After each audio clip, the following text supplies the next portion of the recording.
Alrighty, hello everybody. Today we are at Peddler's Mall in Lebanon. We were just at the one in Lancaster not long ago, so let's go take a look. It's my industrial strength hair dryer, and I can't live without it. Yo, check this. Got a receipt printer. I love these things. This is gonna be my second one. I bought one off eBay, so I got another one now. Yay!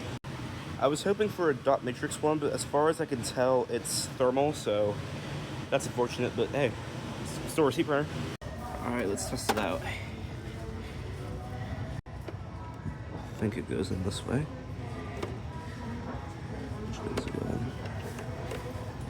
There we go, got it in.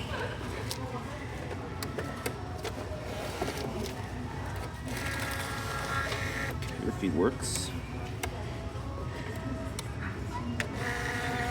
It works.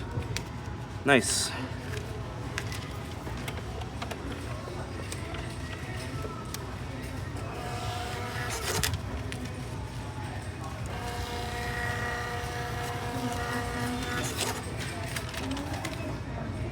Perfect. Bruh.